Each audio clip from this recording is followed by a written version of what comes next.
อืมเปื่อยแล้วต้มหัวเบ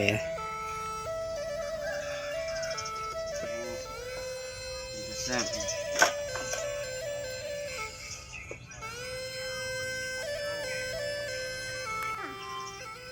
เอาทักทายสบายดีพ่อแม่พี่น้องเดี๋ยวมื้อนี้กะเบาลิงสนบทก็คือเดินทางในหมู่บ้านในเขตอ้อมข้างในตัวเมืองได้RSC หลายคนผู้ติดตามหับชมมื้อนี้ก็คือมีโอกาสของไปเที่ยวไปชมในตัวเมืองใหญ่เพราะว่าลิงกับบ่ค่อยได้มาพอดนๆแล้วเด้ผมมาในชนบทแต่ช่วงนี้ฟ้าฝนก็บ่ค่อยได้ดีก็จำเป็นสิออกหาตัวเมืองใหญ่ในกสวรรค์เขตก็หาเงินหาค่ำเด้เอาจังได๋ก็ฝากติดตามนำกัน FC หลายคนมันอยากเบิ่งบรรยากาศอยู่แถวนี้ก็มันหมอบๆรอบๆเลยกลางทางกลางหยังก็มันสบายดีได้เอาจังไดก็ฝากติดตามนำกันเลยทุกคนอยู่ภาคนี้มีบรรยากาศของงามที่สุดงดงามเลยทุกคนพอช่วงนี้ในตัวเมืองใหญ่ในสวรรค์เขตเพราะว่าFC หลายคนเบาลิงกับบุคคลได้ถ่ายอยู่ในชนบทพอบ้านเดินทางมาแต่เมื่อวานนี่ก็วันที่28แล้วก็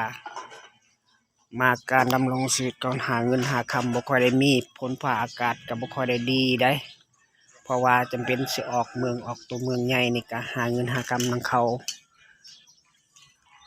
จังใดก็ขอโทษนำ FC หลายคนอันนี้บรรยากาศของคมขีดออมคางแถวนี้แถวซีโนนี่ก็อันนี้แม่นทีมงานเฮากำลังเกี่ยมกันกินกันอยู่เขาเจ้าได้พร้อมหัวแบ่ได้ขออาหารกันกินกะเป็นตาแซ่บหลายละกะมันมีรสชาตินำแต่ช่วงบอนนี้กะเขาเจ้าได้อาหารกันกินกะมีแต่รสชาติได้เพราะว่าหัวแบ่นี่กะก็ต้มไว้ให้มันเปื่อยละกะอันนี้มันทีมงานเฮามันหาเงินหาคำน้ำกันเลยโอ้ตุ๊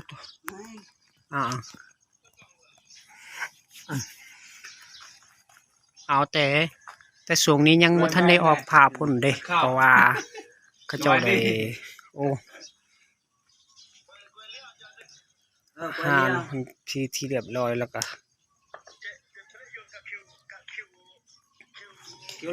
อันนี้บอนสุข่อยมันดังไฟได้หนึ่งเข้าแล้วก็ปิ้งอาหารกันกินแต่ครั้งแรกในชีวิตกาเบาลิงก็คือมานี่กะมาเฮ็ดเบรกงานแล้วก็อัปเดตให้แถวเพื่อนของยายนี่กะ FC หลายคนผู้ติดตามรับชมกันตอนนี้กะเขาเจ้าได้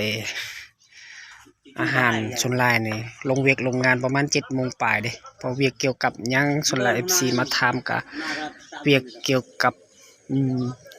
การเฮ็ดเรือนแล้วก็การก่อสร้างแนะนำให้ FC ผู้เฮ็ดเวียกก็แนะนำเพิ่นแล้วก็ต้องเฮ็ดนำเพิ่นส่วนหลายก็ซอยซากันแล้วก็ซอยเฮ็ดกันก็ให้ฮู้ให้ว่าการเฮ็ดเวียกเฮ็ดงานนี่ก็เอาจังได๋ก็มาฝากติดตามนำกันนะทุกคนเอาตอนนี้กำลังสิพา FC กินข้าวเด้อเพราะว่าหัวแบในหัวหน้าซื้อให้แล้วก็อาใหญ่ตอนนี้กำลังเป็นทีเรียบร้อยแล้วก็ประมาณ6 โมงปลายแล้วก็เป็นเกียมกินข้าวหลับไปลงเวียกงานมากินข้าวแต่เช้าๆเลยนี่ครับมาสู่เวียกสู่งานเมนูหัวแบแต่อยู่เฮือนก็บ่ค่อยได้กินซ้ำนี่แหละประมาณ9 โมงละ8 โมงแต่อยู่ตัวเมืองเนี่ยมันก็กินไวส่วนหลายก็สู่เวียกสู่งานก็บ่ค่อยได้ไว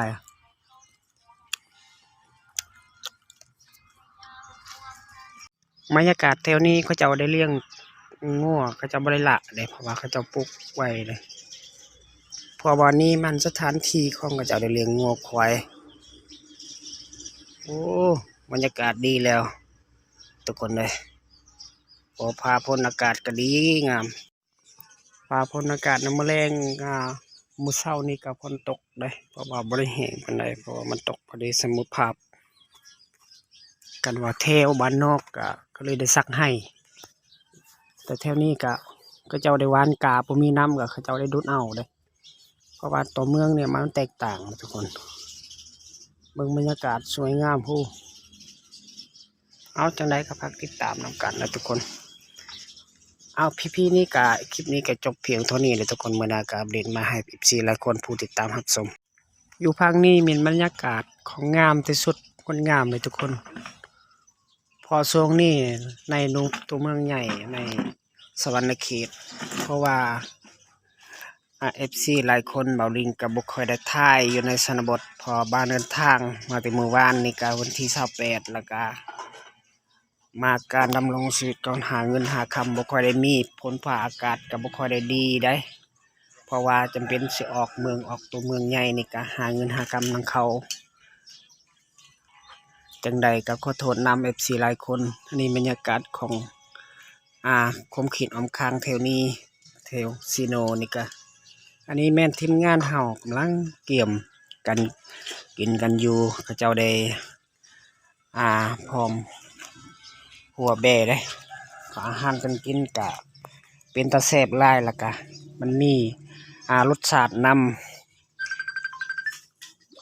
แต่ช่วงบอนนี้กะเขาเจ้าได้อาหารกันกินกะมีแต่รสชาติเลยเพราะว่าหัวแบ่นี่กะก็ต้มไว้ให้มันเปื่อยละกะ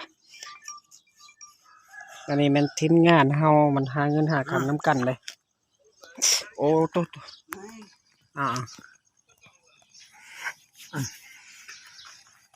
เอาแต่ช่วงนี้ยังบ่ทันได้ออกผ่าพุ่นเด้เพราะว่าเขาเจ้าได้โอ้หาน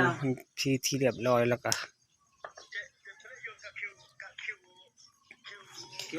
อันนี้บอนสุข่อยมัน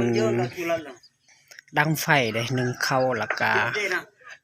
ปิ้งอาหารกันกินแต่ครั้งแรกในชีวิตกะเบาลิงก็คือมาให้เบรกงานแล้วก็อัปเดตให้แถวเพื่อนของยายนี่กะ FC หลายคนผู้ติดตามรับชมขั้นตอนนี่กะเขาเจ้าได้อาหารส่วนหลายนี่ลงเวียกลงงานประมาณ7 โมงปลายเด้พอเวียกเกี่ยวกับยังส่วนหลาย FC มาถามกะเวียกเกี่ยวกับการเฮ็ดเรือนแล้วก็การก่อสร้างแนะนำให้ FC ผู้เฮ็ดเวียกก็แนะนำเพิ่นแล้วก็ต้องเฮ็ดนำเพิ่นส่วนหลายก็ซอยซากันแล้วก็ซอยเฮ็ดกันก็ให้ฮู้ให้ว่าการเฮ็ดเวียกเฮ็ดงานนี่ก็เอาจังได๋ก็มาฝากติดตามนำกันนะทุกคน